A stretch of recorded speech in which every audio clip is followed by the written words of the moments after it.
Good evening, everyone, and thank you for joining us for another class. Last week, we completed chapter 12.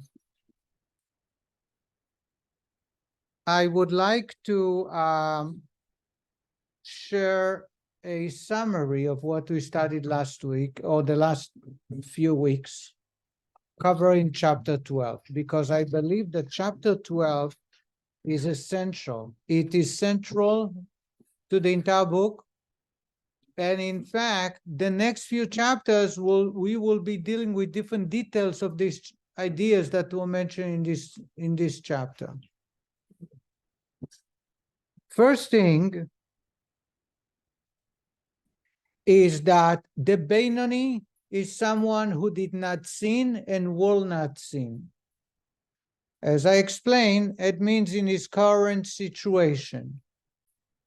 That said, he will face challenges because he has both evil soul or animal soul and godly soul, and they are continuously in conflict with each other. And therefore, each will try to overpower the body and take over the city. The Beinoni will not allow the animal soul to control the city. The control is expressed in the three garments: thought, speech, and action. That's the first part of the chapter. He will never allow the animal soul to control.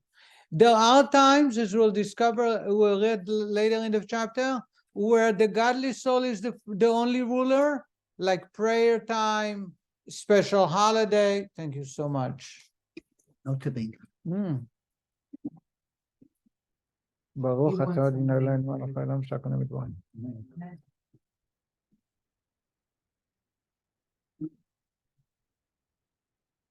There are occasions and times in which the godly soul is in full control and the animal soul don't even try. For example, every morning during prayer, when you pray, you meditate, you connect to God, you're asking God for help, you're thanking God for the blessings, you learn to appreciate all that God gave you. There is no desire to disobey God. What happens after prayer? The animal soul wakes up. Now he's back in the arena. He's going to start punching.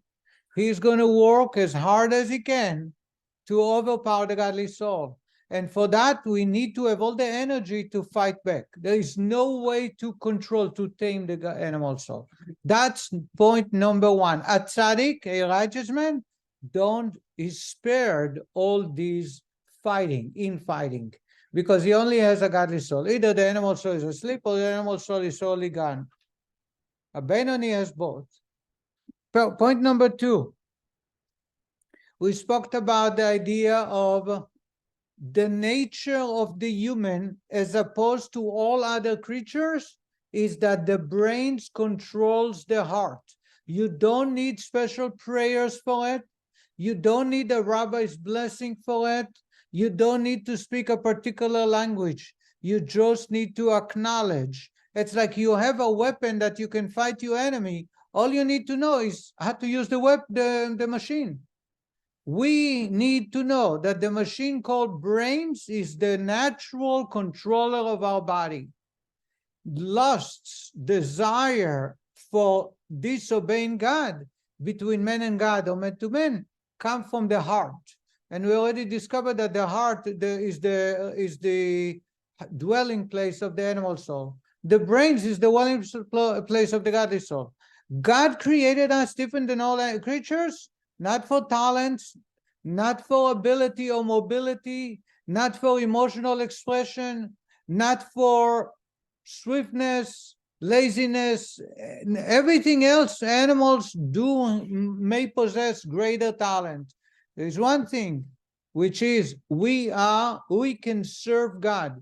We can act for an ulterior motive, or we can act for a holy motive. The holy motive is egoless, not about me, about the universe, about God, about somebody else. That's why we care about the future. I don't think animals do. That's why we will be there to assist if someone is in need. I don't think animals will send help to a disastrous area. That's why it hurts when we hear people who are injured, Jewish people or non-Jewish, it doesn't matter. Because God created us in a way that we are able to think outside of ourselves. And that way we are the only one. Why is it so important? Because there is no way we cannot control the heart. We have the full power to control the heart. So if I have a desire to eat something, a doctor says don't eat. If I have a desire to eat something that's not kosher, if I want to go and make money and cheat or do illegal or not kosher behavior, I have the full ability to say that's not right and I shouldn't be doing it. Unless people have gone to a situation of an addiction, that's a different story. So, Rabbi, whether you're in shul or davening or anywhere, if you're doing the right thing and not lusting, so you're being a tzaddik. If you're not letting your heart do something that would be wrong and doing the right thing, then you're doing okay. And the tzaddik of Tanya, the only distinction between a Beinoni and a tzaddik of Tanya is not in action, speech, and thought, but only in the desires. That a tzaddik does not even have a desire to do evil. In other words, in essence, he has a much easier life. But he's not being put to the test. He's not being put to the test. And you say it's not fair, and I agree with you. Right. But they have a different task, and that's the book for Beinonim, not for Tzaddik. Don't worry, they have their own challenges. A Beinoni, that's why Rabbah said, that will be the answer later on. The Rabbah will say, that's why Rabbah mistakenly says, I'm a Beinoni. And Abai says to him, if you're a Beinoni, no one else can live. He's not, everybody's wicked.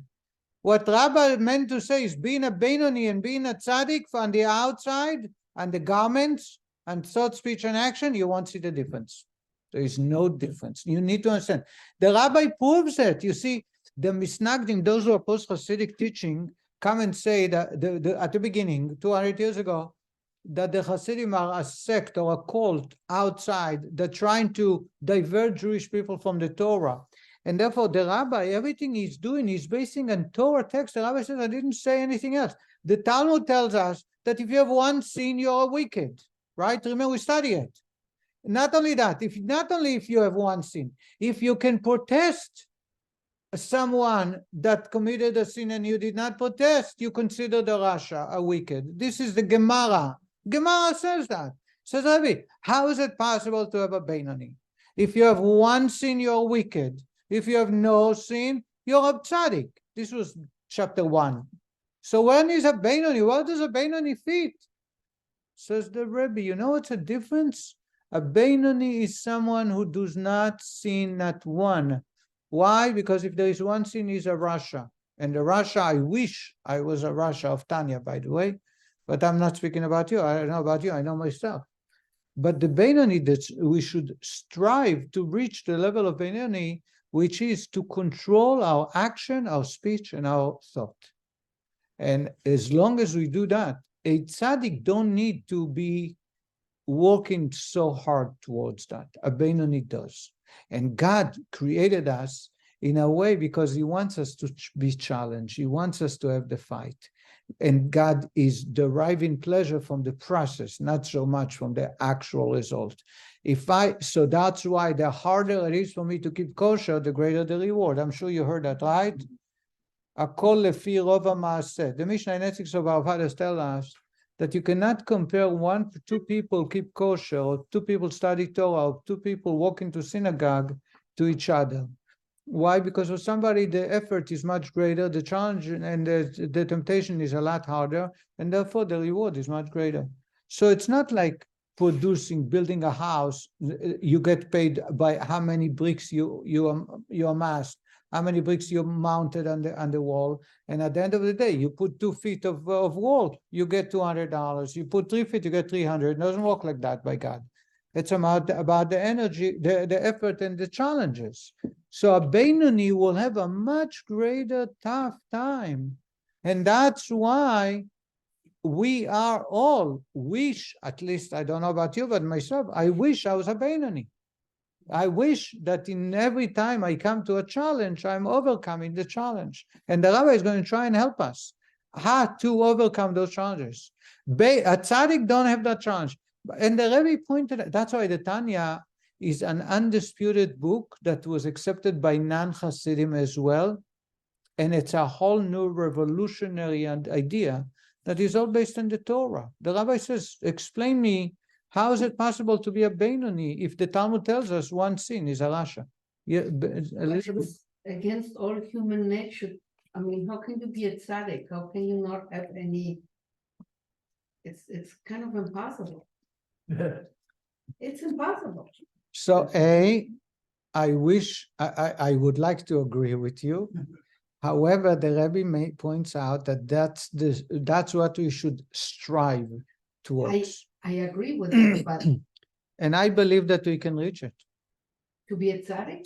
Yeah, I think I shared with you a young student, his grandfather was a famous man as known as a Beinoni.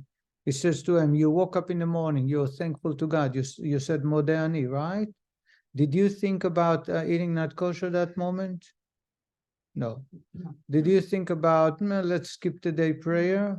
No. You're a Beinoni.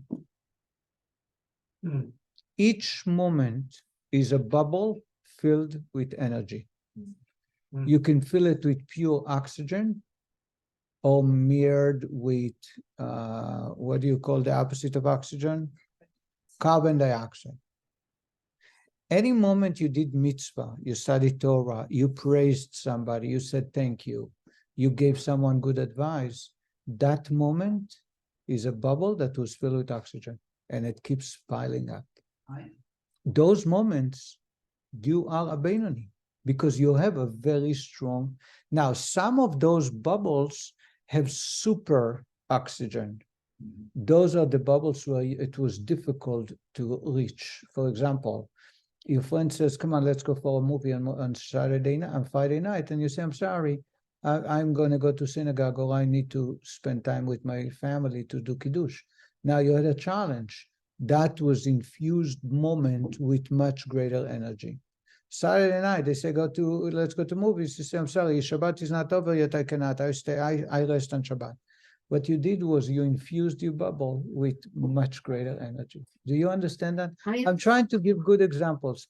So in Judaism, every deed counts. Not only every deed, every second counts. So we sit and study Torah now. We study Torah for an hour. That hour, you're a Beinoni. You're perfect.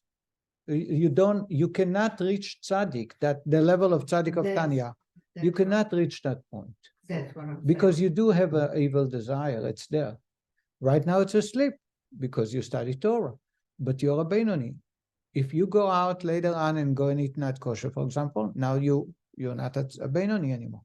But the idea is for us to understand that the moment we engage in doing good or thinking good or speaking positive, we are a Beinoni. But not tzaddik. Tzaddik you can't reach because it's beyond your control. That's why Job said, you've created righteous, you've created wicked. The Rabbi is asking, what do you mean you created righteous and created wicked?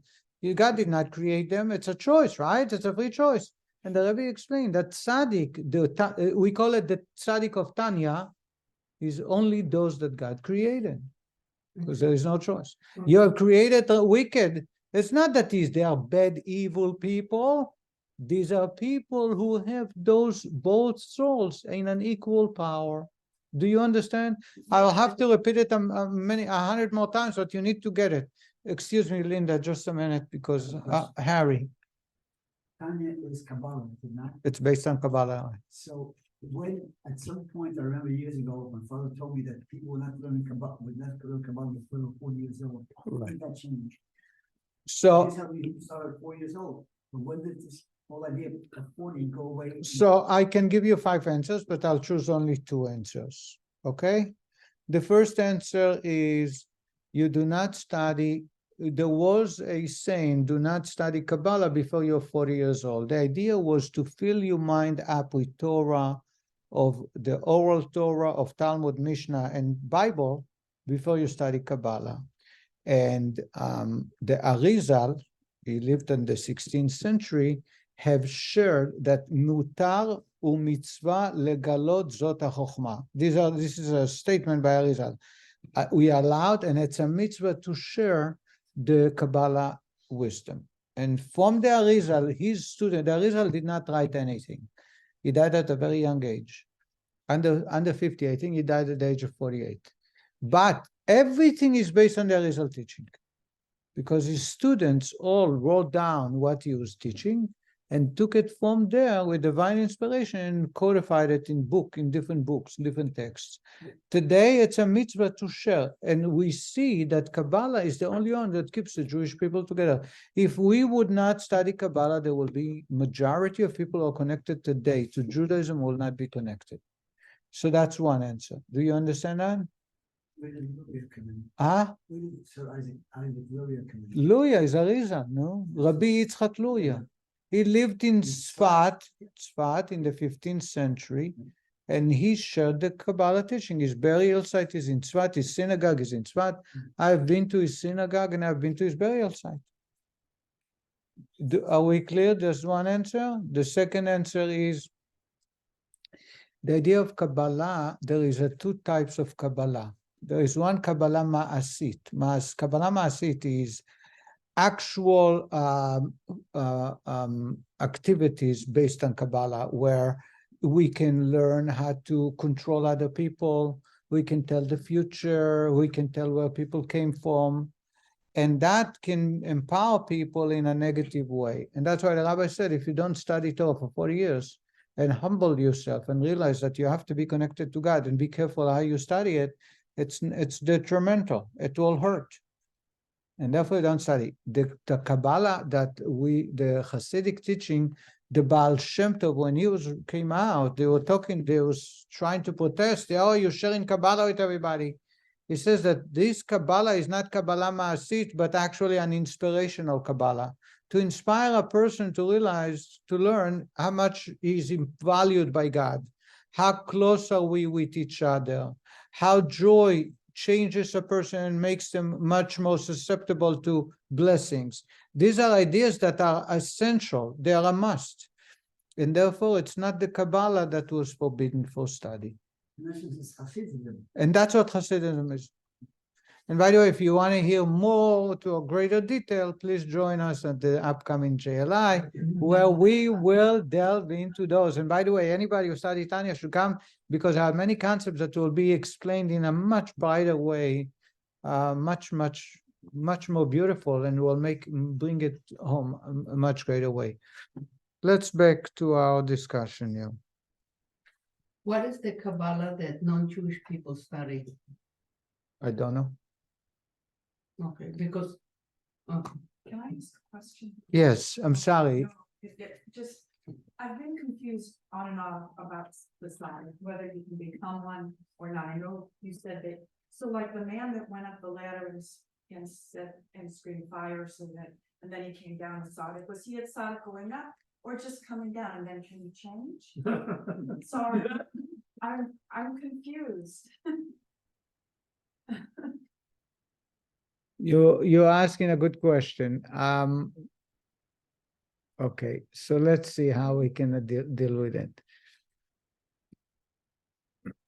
I feel that there is a much more a much deeper prior to responding to directly to the question is needed here, and basically, simply put, a repeat of what I shared with Elizabeth and Harry, and that is, in the world outside this class, we understand that a tzaddik is someone who is, majority of his behavior is the right behavior.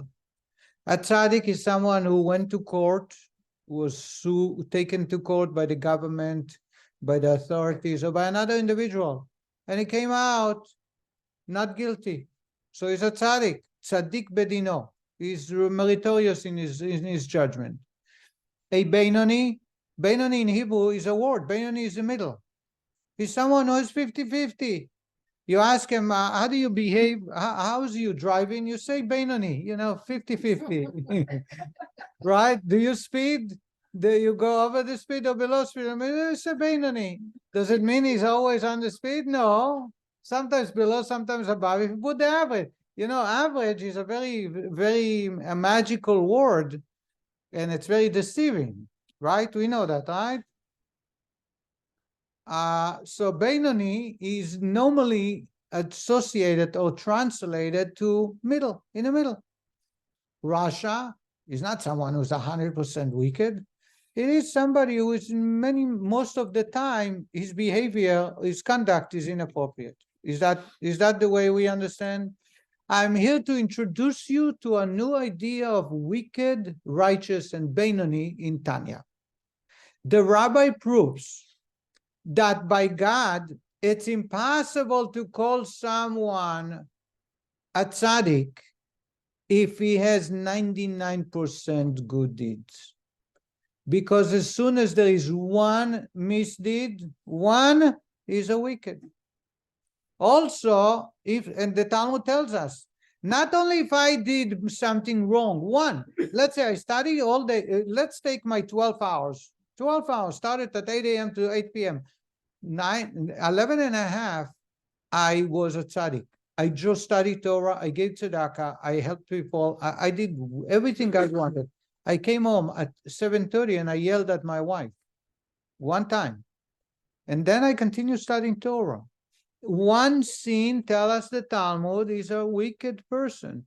Not only that, the Talmud tells us that not only if I did sin one, I'm Rasha, if I saw someone committing a sin and I did not protest, I am a Rasha, meaning I didn't do anything wrong. And it's called wicked. It's a Talmud, it's part of Jewish tradition. How do you address that? Says the Rebbe. And then the Rebbe is asking another question. Job, which both in the Bible, meaning it's part of our tradition, said to God, you have created righteous men, you have created wicked people. Ask the Rebbe, how can you say that you have created righteous and wicked? After all, we have a free choice. That's what defines us as a human being. That's why God gave us the commandments. The commandments are given to people who can choose between doing them or not. Otherwise, you don't give them commandments. You force them. You make them do it. Says the Rebbe. We are dealing with a whole different understanding, and now we are going to learn about the terminology based on Tanya. It's called Tanya terminology. Rasha is someone who has one sin, only one sin in his entire life or in his entire day or his entire period that we are looking at. The difference between a tzaddik is not someone who don't sin. A tzaddik is someone who don't even be getting challenged to sin because he has no evil soul. No evil soul. In other words, the human being is made out of two souls, we've learned that, and three garments. Those garments are thought, speech, and action. A tzaddik is someone who will never sin, not once, and in addition, does not have two souls. He has only one soul. The second soul either is gone or is totally gone, or totally asleep, but deep sleep that he cannot wake up. So does he want to sin? No. Does he sin? Of course not. Now we can understand what a Beinoni is. A Beinoni is someone who is exactly like a tzaddik in the garments. He's not going to speak bad, he's not going to think negative, and he's not going to do anything wrong. The only difference is for him to reach that point, it was a great challenge. Very, very hard. Why? Because God planted this evil soul to give him a lot of hardship, very difficult time. In other words, in the garment, tzaddik and Beinoni are the same. In the souls, Rasha and Beinoni are the same. They both have very fiery, powerful souls that are fighting each other over control. A Rasha will allow sometimes the evil soul to rule. A Beinoni will always allow only the godly soul to rule. Did I make myself clear? So God created the Russia. I mean, the tzaddik. Right. That's why Job said, you have created righteous and you created wicked. Ribono shel olam barata tzadikim barata reshaim. Says the Rebbe, but and we say that? The answer is yeah, we can say that. So therefore, just a minute. So therefore, it is impossible to distinguish between tzaddik and a Beinoni. They both look like perfect. However, the Beinoni, in order for him to behave properly, it was a lot of hardship, a lot of energy. A tzaddik did not have to. Yes, Ali, you got it? You got it many, many times, right? But for the sake of the rest of the class. So the rabbi, we made out few points. Number one, naturally the brain has control over the heart. If we do not allow the brain to rule, it's because we keep the brain telling him it's okay, it's not a sin, it's all right, there is nothing you're going to lose. But it's not true. As soon as I'm steadfast in my decision that that's wrong and it's inappropriate, I can control it. By the way, all the 12 steps begin with, I have the power to overcome. And if I don't have the power, I'm surrounded by good people that they together it will help us. It's all started here. So to aspire to become a tzaddik is what probably not appropriate. To aspire to be the tzaddik of Tanya is impossible. Now, That should be I forgot to address Linda's question.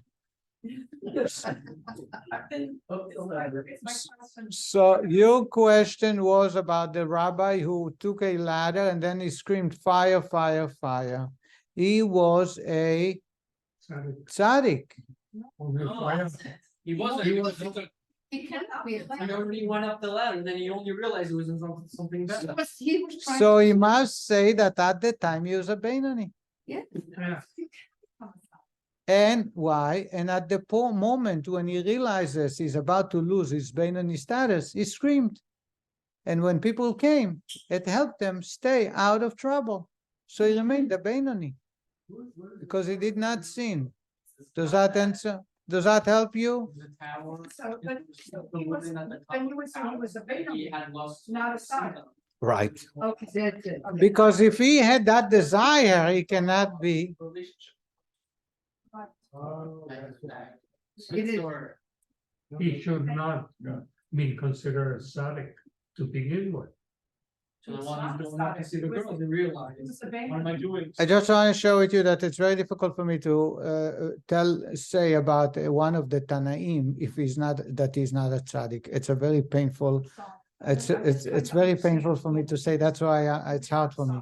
But based on the analogy we see here, at that moment, it was a moment of a Beinoni, where the evil soul was awakening and was almost controlling his garments. But he was able to reach out and stop it. So that was the exception. You understand that? And on his way down, he was Beinoni or he was South? And once he tamed the godly soul, Never be a tzaddik. He was promoted to I tzaddik. mean, not be a tzaddik wants something exactly negative to do. okay. Is that actually, I mean, I know. This is not true because by King David is an example. He misbehaved and then he became a tzaddik. We know for sure God granted him the status of a tzaddik by removing the animal soul. He says, "V'libi cholol bekirbi," my heart is empty, referring to the animal soul. So he was- But there was a time he wasn't. He was the exception because God granted him. No, but there's an exception. He's not the exception. He's the rule. He's the example for every tzaddik. And I think you need to understand. There is so much to be discussed here. Actually, I realize now. There is something called ibur. Sometimes a soul of a tzaddik enters into a human being to assist and energize a person to do the right thing. I'm going to maybe, if we get to chapter 13, I have a very fascinating story about a man doing the temple. And you'll remind me about the wicked man that was asked to remove furniture from the temple when we get to chapter 13. But the point is, there is a ibur neshama. It's a known discussion in Kabbalah where someone is wicked and will receive a neshama of a tzaddik at that moment to assist him, because God realizes either that's the only way for him to overcome that challenge, or because of a specific reason that God needed something to be done in the right way and and sometimes a wicked neshama, an animal soul of somebody else will enter into a tzaddik to purify that soul and train the soul to be tamed a little bit. So there are other details. In this case, I wanted to segregate it to that case. In this scenario, obviously he had a very strong burning desire to sin, and a tzaddik does not have that. Therefore, it must have been a Beinoni. When Harry says it's impossible, that's what Tanya says, that he have never seen, will never sin again. But the Rebbe explained that in the moment of this project or the time, he is so connected to God and so out of sinning that you can, based on today, you say, oh, in the past he must have never sinned, or in the future, but there is always a possibility. So Beinoni does tremendous, let's maybe saves lives. And the people around him call him a tzaddik, which he isn't, all right? Well, he's a tzaddik in the world terminology. The Tanya terminology, action alone does not make you a tzaddik, it makes you a Beinoni. But with a boosted ego from what's going on, everybody's saying, oh, you're a tzaddik. Could that make this Yetzer Hara stronger and more vulnerable? Unfortunately. He's got a big head about what he just did. Actually, you're ahead of the game, because I believe that's the point the Rebbe is going to make. We studied it at the beginning of Tanya. But anyway, back to our discussion. We also discussed the idea. So first thing is moach shalit al halev. The brains always control the heart. Second is light and darkness. King Solomon compares a godly soul to animal soul to the analogy of light and darkness. Light and darkness, there are three components. A, it's never a conflict. There is no conflict. As soon as the light comes in, the darkness goes away. Number two, a little light removes a lot of darkness. And number three, the light does not remove the darkness by fighting it, but just by being there. There is just appearing and the darkness goes away. As soon as I resolve to do the right thing, to allow the brain to rule, the heart desire will go away. Is that clear so far? Here is the last part we studied last week, and we went a little fast. And that's the idea of thoughts. Our thoughts are not part of our soul, but are also a garment. There are three garments of a human to a soul. One is action, the most external way. I can build this and you can take it away and it still be there without me. The second is speech. Speech, as soon as it exits my body, it's gone. And there is thoughts. Thinking. The thinking process is another garment, but that's internal.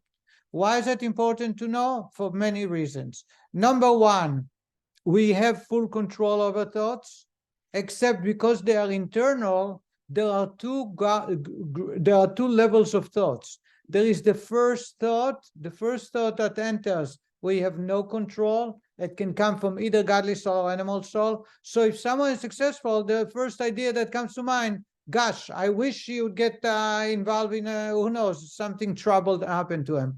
The first thought is always going to be, not always, but anytime it enters a negative thought, it's not a reflection of my soul. It's a garment, but the animal soul is forcing you to think negative. The second thought, after you thought this negative thought, you say to yourself, it's wrong. It's not proper. So the first thing is, let's cheat. Let's tell them that it didn't happen.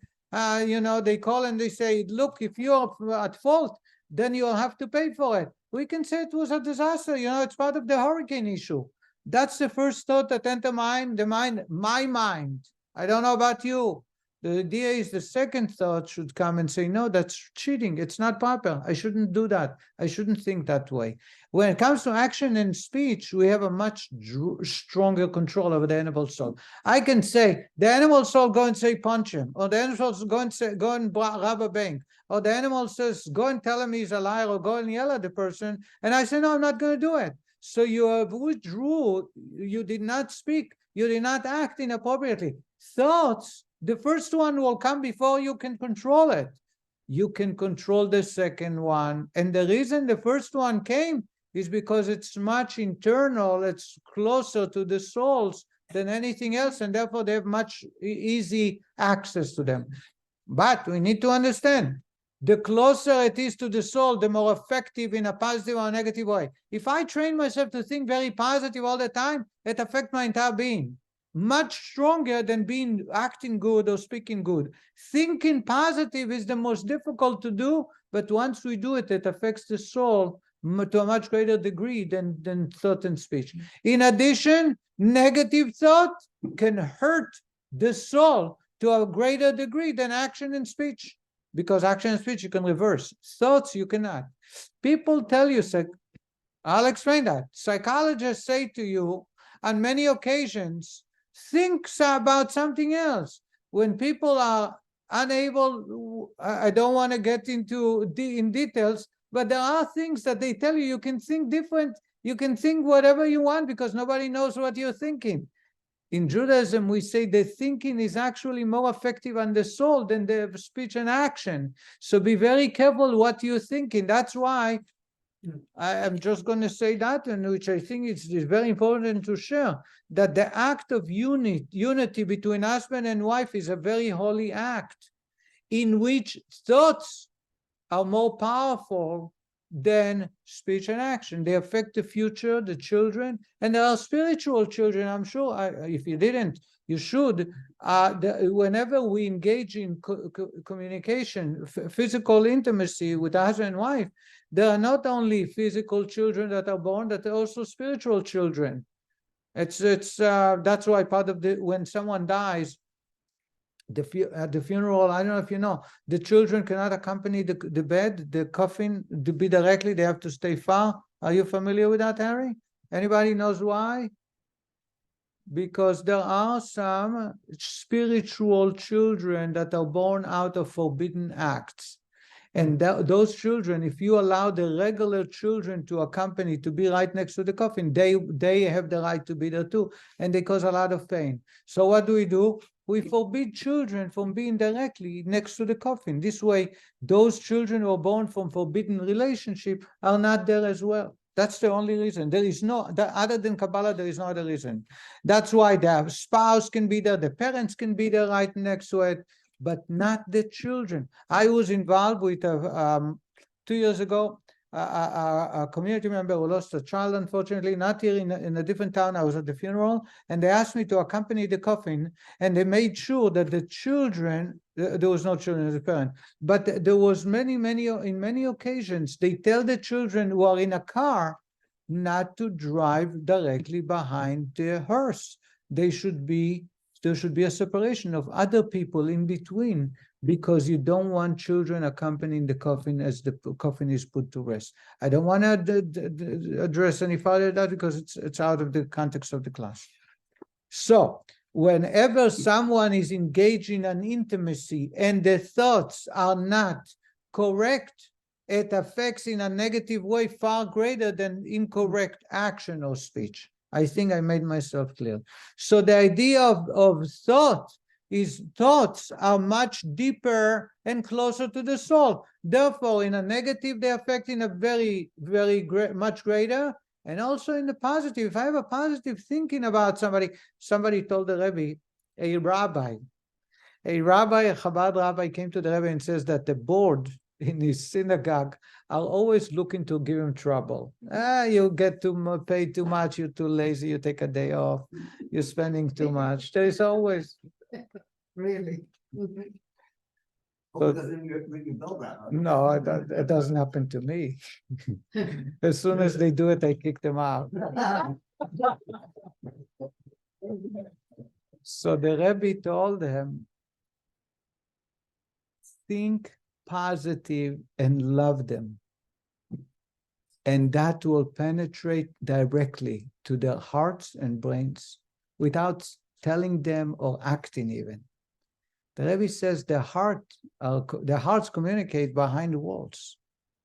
So whenever somebody does something that hurts and you're trying to make them change, I just try to feel positive and remember the blessings that person brought to my life. It works time and time after time. It's always worked, but in my experience, on many occasions. So if you don't like somebody, you should think positive and maybe you will like them later. No, it's That's hard. the other way around, because they don't like you. But you know, The idea is that thought is much more powerful than action. If someone is don't like another person, and that person is acting in kindness to him, there is no way they can not change their heart, because they see how kind the person is to them. I'm here to tell you that it's not just in action, it's also in thought. If the person is always thinking only positive about the person, not because of an ulterior motive, he wants him to continue benefiting from that person, but just because he likes that person, because he thinks that person is a very good person, is a blessing in his life, it will affect that person. I hope I made myself clear.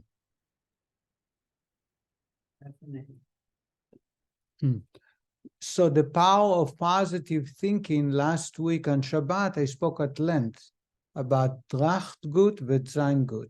Think positive, it will surely be positive. The outcome will be positive. And I shared a fascinating story to that effect. That's why that's the last part. Brains, the thought, is another garment of the soul. It's not part of the soul. The garment of thought seemingly we have less control over, because, unwillingly or against our will, there will be negative thoughts entering our brains. Says the Rebbe, thoughts is different than the other two garments, because the first thought is not going to be negative. It's not going to be positive, but we have no control over, because it's so close to the souls. However, after the first thought, that's where a Benoni is measured. If he's able to push it away and says, how can I think that way? It's so wrong. It's against God. It's against another person. That's a Benoni versus a wicked person who contemplate on those thoughts. And the Rabbi, and there are many ways to prove that thought, A, is not part of the soul, but a garment, and B, we have commandments in which we need to use our thought in a certain way. Why the Rabbi, there are three places in the Torah that tells us do not think about something or think positive. In other words, we have full control of our thoughts. The thinking process, the control of the thinking process is not only between us and God, but between us and humans as well. And the Rabbi brought the example, which is an extreme example of Joseph, the son of Jacob. His brothers sold him as a slave. They wanted to murder him, sold him as a slave. But when he found them, not only is not holding it against them by revenging, not only is not bearing a grudge, but he says to them, it was all made by God. It was not your choice. God actually judged those 10 brothers. And until today, we're paying the price for it. The 10 martyrs, which we read on Yom Kippur, is a payment for those 10 brothers selling their brother. Until today, we are still paying for it. However, Joseph himself did not feel that he has the right to avenge, because he didn't feel they did anything wrong. He felt that it was God's choice anyway, and therefore they were only acting as agents on behalf of God. It's very hard to follow, but I'm here to tell you that it is possible. I want to show you two stories. One is in the Alter Rebbe, the Rabbi, the author of the Tanya. There was a man by the name of, I forgot his name, I think David, but his father was Sender, the David ben Sender. The father's name was Sender. He was a very successful, from Shkolov. Shkolov was a very well Jewish town known in Poland. In that town, this businessman, the son of Sender, lived. He was a very successful man until one day, a competitor went to the government and complained that he's cheating. And from that, he had so much trouble that he had to file for Chapter 11, and he became almost homeless. Later on in his life, things have changed. Took years Took years for him to regain his success, and he became wealthy again. When he became wealthy, the man who told the government about him became sick. When that man was very sick, he went to visit him, and everybody was shocked. This man was his arch enemy. He goes to visit. Going to visit is a great compassionate behavior. After the man left, they found under the pillow of this sick man an envelope with, I believe, 400 rubles, which was a tremendous amount of money at the time.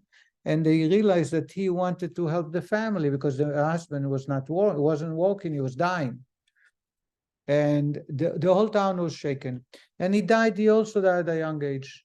One day, the Alter Rebbe, the Rebbe went to Shkalov. He went to Shkalov on many occasions, and he met Reb Sender, the father of that child. And he says to the man, "Why are you sad about the passing of your son? Your son up in heaven is embarrassing me because of his act in which not only he did not hold back, but he acted in kindness in a very extreme way. Not only he went to visit to show that he has nothing in his heart against a person, but he also assisted the family, despite what this guy did for him that caused him so much pain for many years. In heaven, they accredit him in such a high level that I'm embarrassed in front of that man." So that's one story. It shows you that the thought process can affect in a positive way even action. The second one is in the Talmud. The Talmud tells us about about a rabbi who was sitting on a bench in a public park, and suddenly he sees a large branch of a tree falling down, and a man went by and he saw the branch and he decided to take a siesta, to take a rest. So he takes off his backpack, he puts it as a pillow, and he lies down. Out of the branch, inside comes a vapor, a snake, a viper, a dangerous snake. And as soon as the snake comes out, there is another branch that comes fall off the tree and knocks that snake dead. The man wakes up, and he has no idea what was going on. He woke up probably from the sound of the branch. As soon as he wakes up, he gets up, he takes his backpack, the tree, the branch fell down into the ground. In other words, there was a sinkhole right there. And it happened, I guess, many times. There was a sinkhole there. As soon as he got off, that big branch fell to the ground, deep in the ground. So the rabbi goes to the man and he says to him, "You got to tell me your name, and what do you do that God has just made 2 miracles for you? Not one. A snake was about to bite you and you got dead. And B, you're sleeping on a tree branch that was under a sinkhole, and as soon as you got up, it fell down. The two miracles." So the man said, I'm not a righteous man. I don't go to, he probably comes to Minyan every morning. Don't avoid coming to Minyan.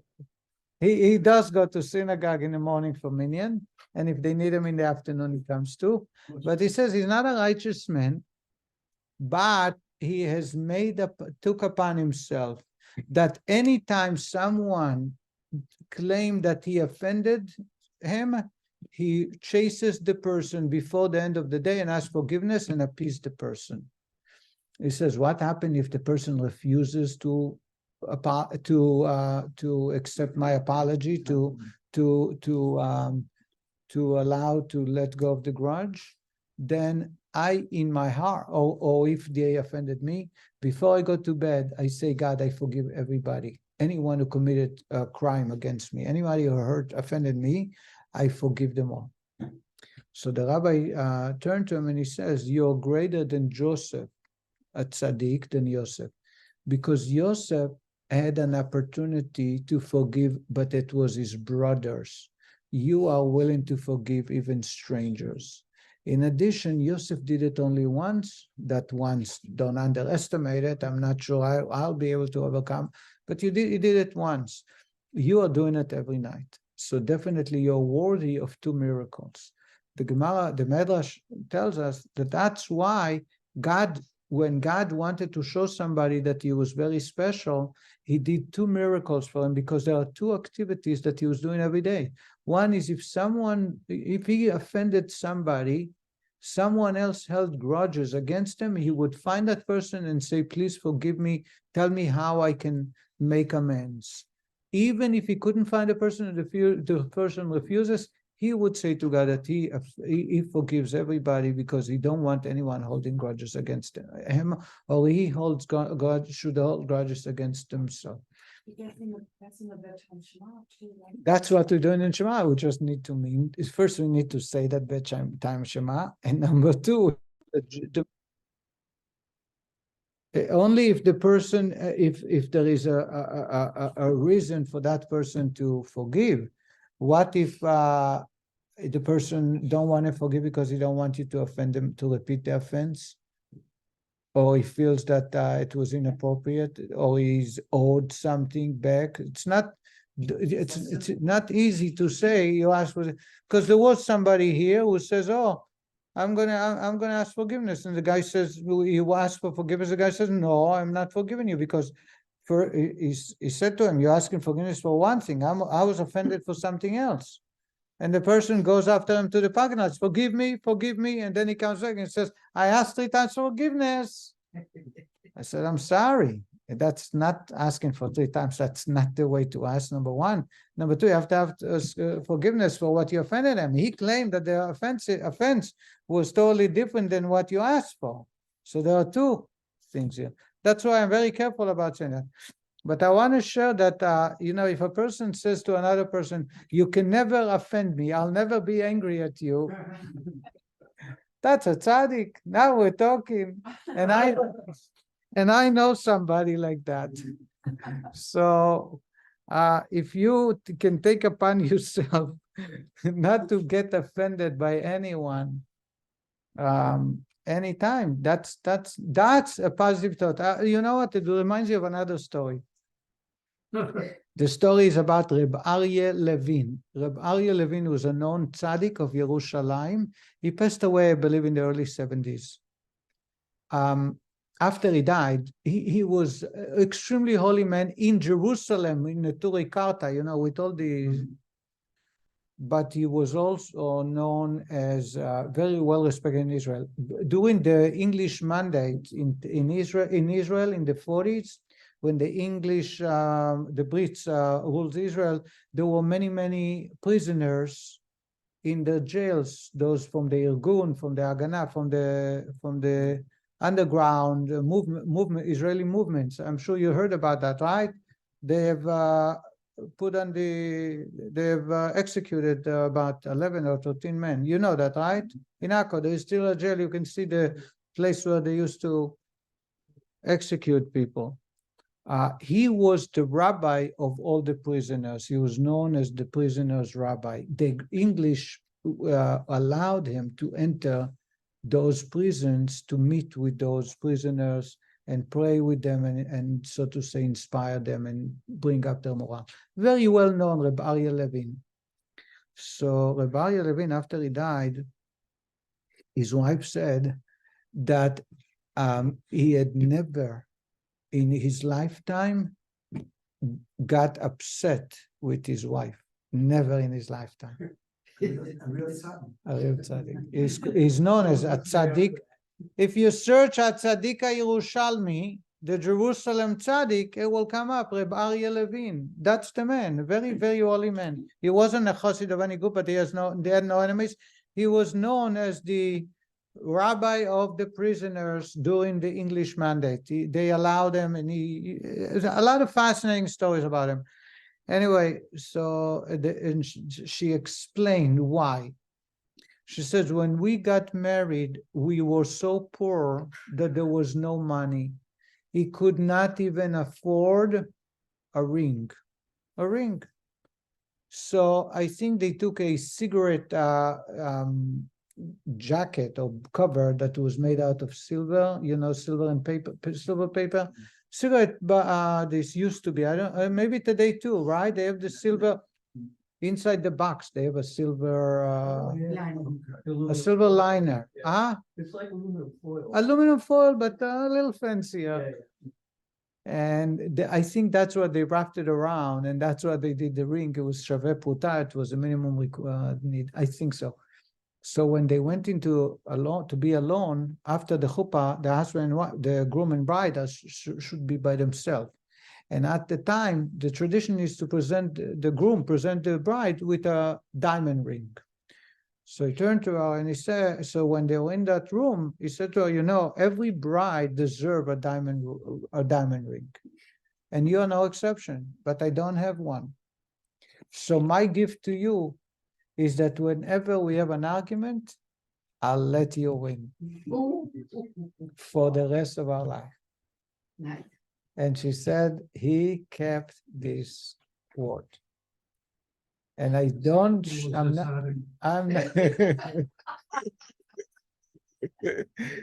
I am not sure if there is any girl today who will not be willing to trade. Huh? Doing too fast. We didn't start the chapter yet. So the idea is that he took upon to come up with this gift, you gotta be a tzaddik.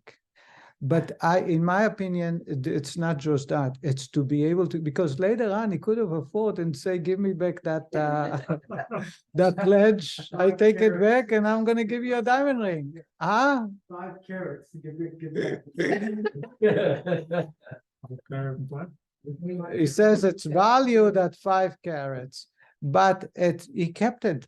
He did not allow himself to win an argument. You know what happened to a man when they know they're going to lose the argument? They don't argue. They stop arguing. They don't try to argue because they know no matter what the outcome is going to be one the same.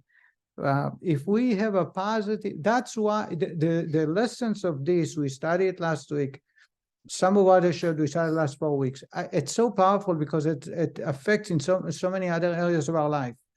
This idea of thought, it's not part of the soul.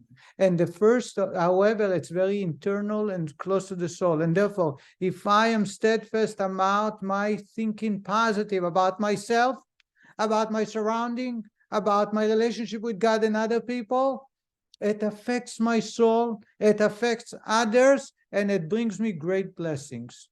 Just realize it's much more powerful than action. It's much more powerful than speaking positive about person. If I think positive about that person, they sense it, they feel it, and it affects our relationship.